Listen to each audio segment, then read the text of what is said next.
എല്ലാവർക്കും എൻ്റെ വിനീത പ്രണാമം. ശ്രീ വിശ്വ വാസ്തുവിദ്യ എന്ന എളിയ ചാനലിലേക്ക് നിങ്ങളെ സ്നേഹപൂർവ്വം സ്വാഗതം ചെയ്യുന്നു. കണ്ടപ്പോൾ തന്നെ ഒരു വല്ലാത്ത ആകർഷണം തോന്നി. പിന്നീട് അത് ഇഷ്ടമായി മാറി. പിന്നെ അത് ഉറക്കത്തെ തന്നെ കെടുത്തി. ഇങ്ങനെ ജീവിതത്തിൽ പറ്റാത്തവർ ആരെങ്കിലുമുണ്ടോ? സംശയമാണ്, ആരുമുണ്ടാകില്ല. എന്നാൽ മനസ്സിലെ ഈ രഹസ്യം നമുക്ക് മറ്റാരോടെങ്കിലും പറയാൻ പറ്റുന്നത് ആയിരിക്കണമെന്നില്ല. പ്രത്യേകിച്ച് ആരോടാണോ ഉണ്ടായത് ആ വ്യക്തിയോട്. ഇത് പുരുഷന്മാർക്ക് മാത്രമല്ല കേട്ടോ, സ്ത്രീകൾക്കും ഉണ്ടാകാറുണ്ട്. മനസ്സിലുള്ള കാര്യം അത് പ്രണയമായാലും കാമമായാലും അവരോട് തന്നെ പറയാനോ അവരെ ഒന്ന് അറിയിക്കാനോ എല്ലാവർക്കും കഴിയണമെന്നില്ല. അതിനു മുമ്പ് ഒരു കാര്യം, ഈ ലൈംഗികാസക്തിയിൽ അടിമപ്പെട്ടു പോയവരും പ്രണയ താല്പര്യത്തിന് അടിമയായവരും തമ്മിലുള്ള വ്യത്യാസം എന്താണ്? അത് മറ്റൊന്നുമല്ല, ലൈംഗികാസക്തിയിൽ അടിമയായവർ സാധാരണയായി ചെയ്യുന്നത് ലൈംഗിക ബന്ധത്തിനായി പങ്കാളിയെ തന്നിലേക്ക് അടുപ്പിക്കുവാൻ അവർ പ്രണയപരമായി അവരെ വശീകരിക്കാൻ ശ്രമിക്കുന്നു. അതായത് എനിക്ക് നിന്നോട് പ്രണയമാണെന്ന് ബോധ്യപ്പെടുത്താൻ ശ്രമിക്കുന്നു, അല്ലെങ്കിൽ ആത്മാർത്ഥമായ സ്നേഹമാണ് എന്ന് അഭിനയിച്ച് ഫലിപ്പിക്കാൻ ശ്രമിക്കുന്നു. എന്നാൽ അതേസമയം പ്രണയ താല്പര്യത്തിന് അടിമകളായവരോ നേരെ വിപരീതമായിരിക്കും. അതായത് അവർ പങ്കാളിയെ ആകർഷിക്കാനും അല്ലെങ്കിൽ പ്രേമത്തെ നിലനിർത്തുവാനും ലൈംഗികതയെ വശീകരണമായി പ്രയോഗിക്കുന്നു. ഈ പറഞ്ഞതിൽ എത്ര പേർ അംഗീകരിക്കുന്നു? ലൈംഗികാസക്തി പലതരത്തിലും പ്രണയത്തിനും ബന്ധങ്ങൾക്കുമുള്ള ആസക്തിക്ക് സമാധാനമാണെന്ന് പറയാം. ലൈംഗികാസക്തി ഉള്ളവർ ഒരു വ്യക്തിയെയോ ബന്ധങ്ങളെയോ കാൾ അവർ ലൈംഗികതയിൽ കൂടുതൽ ശ്രദ്ധ കേന്ദ്രീകരിക്കുന്നു. ഇതാണ് സത്യം.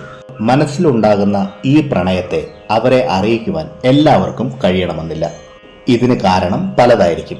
അതിൽ പ്രധാന കാരണങ്ങളിൽ രണ്ടിൽ ഒന്നാണ് ഫിയർ അഥവാ ഭയം. രണ്ടാമത്തേത് ഇംപ്യൂരിറ്റി കോംപ്ലക്സ് അഥവാ അപകർഷണ ബോധം. ഭയം എന്നതിന് കാരണം എന്താണ്? അതെ, മറ്റൊന്നുമല്ല, മറ്റാരോടെങ്കിലും പരാതിപ്പെട്ടാലോ അല്ലെങ്കിൽ മറ്റുള്ളവരുടെ മുന്നിൽ നാണം കെടുത്തിയാലോ, അതുമല്ല എങ്കിൽ പെട്ടെന്ന് തന്നെ നോ എന്ന് പറഞ്ഞാലോ, അങ്ങനെ പല രീതിയിലും ഭയമുണ്ടാകും. അപമാന ഭയം തന്നെയാണ് അതിൽ പ്രധാനപ്പെട്ടത്, അല്ലേ? ആരോടാണോ പ്രണയം അതുമല്ലെങ്കിൽ കാമം തോന്നിയത് അവരെ തൻ്റെ മനസ്സിലുള്ള കാര്യത്തെ എങ്ങനെ അറിയിക്കും? ഈ പറഞ്ഞ ഉൾഭയം കാരണം സഹിച്ചു കഴിയുന്നവർ ഒരുപാട് പേരുണ്ട്. സമൂഹത്തിൽ ഇനിയും തല ഉയർത്തി നടക്കണം എന്ന ബോധം, ഇത് കാരണം 50% പേരും തൻ്റെ മനസ്സിലുള്ള ആഗ്രഹത്തെ വെടിയാറാണ് പതിവ്, അല്ലേ? ഇനിയുള്ള രണ്ടാമത്തെ കാര്യമാണ് ഇംപ്യൂരിറ്റി കോംപ്ലക്സ്, അതായത് അപകർഷണ ബോധം. എൻ്റെ അഭിപ്രായത്തിൽ ഈ രണ്ടാമത്തെ കാര്യമാണ് ആദ്യത്തേതിനേക്കാളും കൂടുതലുള്ളത്. അവൾ തന്നെക്കാളും ഗ്ലാമറുള്ള പെണ്ണാണ്, അല്ലെങ്കിൽ അവൻ നല്ല സാമർഥ്യമുള്ളവനും എന്നേക്കാളും സുന്ദരനുമാണ്, അവന് എന്നേക്കാളും നല്ല സുന്ദരി കുട്ടികളെ കിട്ടും, അല്ലെങ്കിൽ അവൻ്റെ മനസ്സിൽ എന്നേക്കാളും നല്ല സുന്ദരികൾ ഉണ്ടാകും. അതുപോലെ അവൾ ഒരുപാട് സുന്ദരിയാണ്, എന്നേക്കാളും നല്ല മിടുക്കരായ ആൺകുട്ടികൾ അവളുടെ പിന്നാലെ ഉണ്ടാകും, അവൾ എന്നെ മൈൻഡ് ചെയ്യുക പോലുമില്ല. ഇതുപോലെയുള്ള ഇംപ്യൂരിറ്റി കോംപ്ലക്സ്. സത്യത്തിൽ ഇത് രണ്ടും, അതായത് ഭയവും ഇംപ്യൂരിറ്റി കോംപ്ലക്സും ഒരു നല്ലത് തന്നെയാണ്, അല്ലേ? ഇത് രണ്ടും കൂടി ഇല്ലായിരുന്നെങ്കിൽ എന്തായിരുന്നു സ്ഥിതി? അതും മുകളിൽ ഒരു ശക്തിയുണ്ട് എല്ലാം വീക്ഷിക്കാൻ എന്ന പേടി പൂർണ്ണമായും നഷ്ടപ്പെട്ടു പോയ ആളുകൾക്ക്, അല്ലേ? ഇക്കാര്യം പറഞ്ഞത് അമിത കാമശക്തിയുള്ള ആളുകളെ പറ്റിയാണ്. പ്രണയത്തിൻ്റെ കാര്യം അങ്ങനെയല്ല. കണ്ടാൽ ഉടൻ തന്നെ ആർക്കും പ്രണയമൊന്നും തോന്നാറില്ല. കണ്ട ഉടനെ വരുന്നത് കാമമാണ്. ദൈവത്തിൻ്റെ ഒരു രൂപമാണ് പ്രണയം. അത്രയും ദിവ്യമായ പവിത്രമായ ഒരു വികാരമാണ്. അതിനെ സത്യത്തിൽ ധനം, സൗന്ദര്യം, ശക്തി ഇതുകൊണ്ടൊന്നും അളക്കാനും നേടാനും കഴിയില്ല. ഇത് പ്യുവർ ലവിൻ്റെ കാര്യമാണ്. ഇന്നിപ്പോൾ ഇത് മഷിയിട്ട് നോക്കിയാലും കാണില്ല.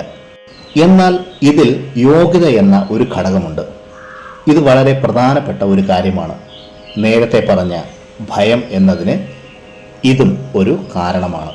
അല്ലെങ്കിൽ അതനുസരിച്ചുള്ള നൈപുണ്യം വല്ലതും ഉണ്ടായിരിക്കണം. ഈ അധ്യായത്തിൽ വളരെ പ്രഭാവശാലിയായ ഒരു ത്രിപുര മദനാക്ഷി മന്ത്രവും ആ മന്ത്രത്തെ ജപിക്കേണ്ട നിയമത്തെയും പറഞ്ഞു തരാം. ഈ മന്ത്രജപത്താൽ ഏത് ജാട കാണിക്കുന്ന പെണ്ണായാലും എത്ര തലക്കനം ഉള്ള ആണായാലും നിങ്ങളുടെ മുന്നിൽ അവർ കാണിക്കുകയില്ല. ഒരു വശ്യമന്ത്രമാണ്. നല്ല ആകർഷണ ശക്തി വന്നു ചേരുന്നു. മന്ത്രം ആദ്യം പറഞ്ഞു തരാം. മന്ത്രം ഇതാണ്: ഓം ക്ലീം ക്ലീം ശ്രീം ശ്രീം ഹ്രീം ഹ്രീം ത്രിപുരമദനാക്ഷി മദിസ്ഥിതാം യോഷിതം ദേഹി വാഞ്ചിതം കുരു സ്വാഹ. ഒരിക്കൽ കൂടി പറയാം, കേട്ടോളൂ. ഓം ക്ലീം ക്ലീം ശ്രീം ശ്രീം ഹ്രീം ഹ്രീം ത്രിപുരമദനാക്ഷി മദിസ്ഥിതാം യോഷിതം ദേഹി വാഞ്ചിതം കുരു സ്വാഹ.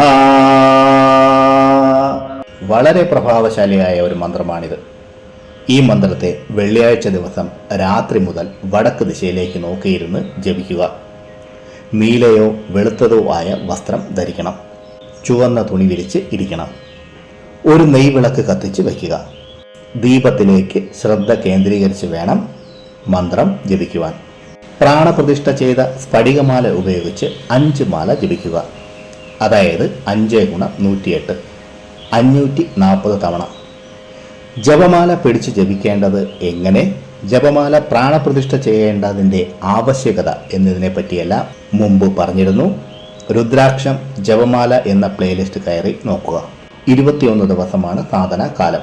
വ്യക്തിത്വവും സൗന്ദര്യവും ഏതൊരാളെയും ആകർഷിക്കുന്ന വിധത്തിലായി മാറുന്നതായിരിക്കും. മന്ത്രജപം തുടങ്ങി 7 ദിവസം കൊണ്ട് തന്നെ നിങ്ങൾക്ക് വ്യത്യാസങ്ങൾ കാണുവാൻ സാധിക്കും.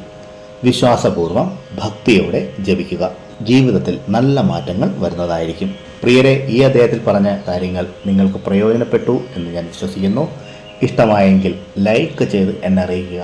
നിങ്ങളുടെ ഇഷ്ടദേവൻ്റെ പേര് കമൻറ്റ് ബോക്സിൽ എഴുതുക. മറ്റുള്ളവർക്ക് പ്രയോജനപ്പെടുന്ന രീതിയിൽ എന്തെങ്കിലും ഉണ്ടെങ്കിൽ ഷെയർ ചെയ്യാനും ഈ ചാനലിലെ പഴയ വീഡിയോകളും കാണുക.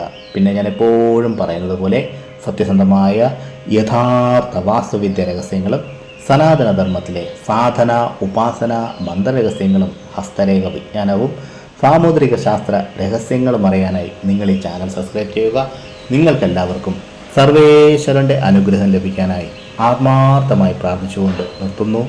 നന്ദി, നമസ്കാരം.